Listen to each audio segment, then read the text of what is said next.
So imagine earning 100,000 every month, and by the end of the month, you have just 500 naira in your account balance. No investments, no savings, no emergency fund. Now imagine someone else that also earns the same 100,000 naira, saves every month consistently, and also has emergency funds set aside. In the space of 5 years, one will be living paycheck to paycheck while the other would have built a stable financial life. So, what has made the difference? It is not a bigger salary, it is not an increase in salary, but it's just an habit that someone has put in place. So, today I'm going to be showing you how to save consistently, how to save every time, every now and then, no matter how little you earn. So these are practical strategies that can help your financial life, that can give you financial stability. So sit back, relax, and let's dive in together. One of the biggest myths of money is people saying, I'll save next time, I'll save next month, I'll start saving when I earn more. And you know what? That time might never come sooner. As reasonable as it may sound, that day may never come for some people. Why? Because as income increases, expenses increases as well. More reason why saving is not an income issue, but it's an habit issue. So if you can't save little, then it will be difficult for you to save more when you earn more. But when you are able to save little, then your saving will increase as your income increases because you already have that habit, that saving habit. So how then can you save consistently no matter how much you earn? Number one is that you need to change your mindset about saving. You need to understand that you shouldn't be saving from what is left after spending, but you save first before you start spending. So think about it this way. You bought a pizza, and instead of taking your own first, you started sharing it to others with the mindset that you would have the remaining after you shared round.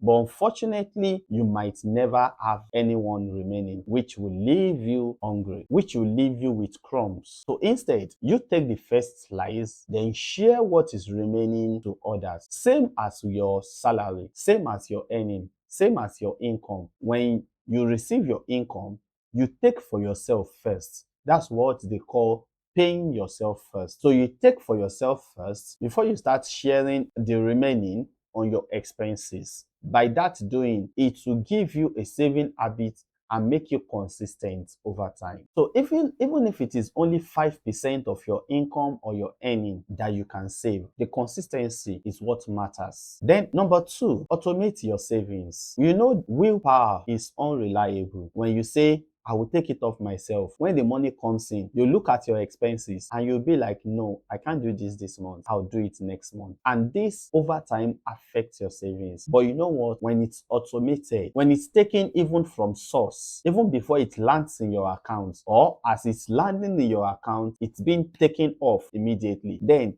over time, you see that it has helped you to really save more. It has helped you to really have a good and a consistent saving habit. So when this happens automatically, then you are less tempted to spend that money. You're less tempted to spread that money on other things or on other expenses. And what is the goal? The goal is to make savings your consistent behavior. The goal is to make savings your default behavior. Then number three, start small, but make sure you start today. In case you've not been able to save from the beginning of this year up till now, then this is another avenue for you to start today. It doesn't matter how much it is. Some people will say that they can only start saving when they start earning life, that they cannot save small money, they cannot save 500 naira, they cannot save 1000 naira. But imagine you saving 500 naira every day. It might look small, but over time, it should keep increasing because that behavior, that habit will be growing, will keep growing over time. Number four, 4, identify your money leaks. Know where your money is going to. Know what is making your money not to be enough for you. What are those things eating up or causing leakage to your income? Is it that daily snacks? Is it that eat out? Is it that unused subscriptions? Is it frequent online shoppings? You need to know those leaks in your income. Individually, daily, they might seem small, but over time, you'll notice that it has consumed a significant part of your income. So as of now, review your expenses for last month. What are those things eating up your income? Then you might be surprised that there are leaks in your income which you need to block. Then point number 5, give your savings a purpose. You know, when they say the purpose of thing is not known, then an abuse is inevitable. When you don't have a purpose for your saving, then the abuse will be inevitable. But if you have a purpose for your saving, for example, you're saving towards having a good December, you're saving towards paying school fees, you're saving towards paying house rent. All this, when it comes, will not put you off guard. So instead of saying I'm just saving, you can say I'm building a 6-month emergency fund. By this, you'll be gingered, you'll be energized to keep saving, you'll be energized to keep the habit going consistently and over time. So a clear purpose makes it easier to keep saving consistently because you're working towards a meaningful task. Then the point number 6 says, don't compare your journey. Don't compare your journey. Some people can come up and say, yes, they have cars, they travel a lot, or they live in luxurious houses, or they live a luxurious lifestyle. But you don't always see the full picture, you know. Some people are saving quietly.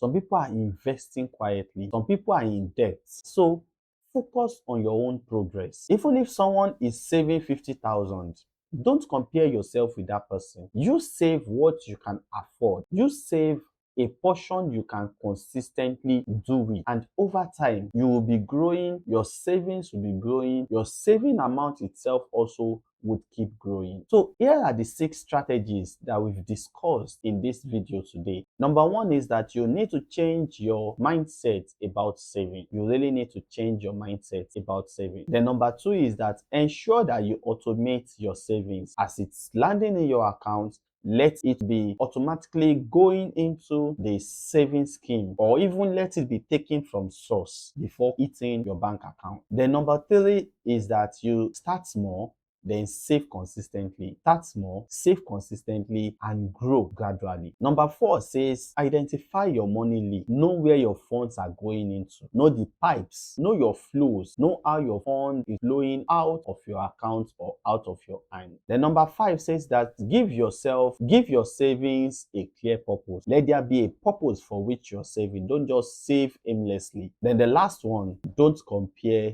your financial journey with others. Don't compare your financial journey with others. Remember, your income influences how much you save, but your habit determines if you will even save at all. Your income influences how much you save, whether you save 5,000 or you save 50,000, but your habit determines if you would even save at all. So whether you're earning 5,000, whether you're earning 100,000, whether you're earning 1 million per month, if you don't have that habit, then you would not even be able to save all. So here's the challenge for you. Within the next 24 hours of watching this video, determine an amount. Choose an amount that you can realistically save every month, month on month. Whether it is 1,000, whether it is 2,000, whether it is 5,000, whether it is $1, whether it is $5, whether it is $10.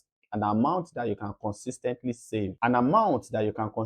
save, over time. Make sure you set it aside before you start spending anything, before you start spending on anything else. Make sure you set it aside. Then come back to this video and type in the comment section, challenge accepted. Let us now start this challenge. Let us see how far you can go with it. And this one decision could be the beginning of your financial freedom, could be the beginning of your financial stability, and could be the beginning of a complete financial future. So if you found this video helpful, please click the subscribe button, like this video, and don't miss the next episode. Till we see you.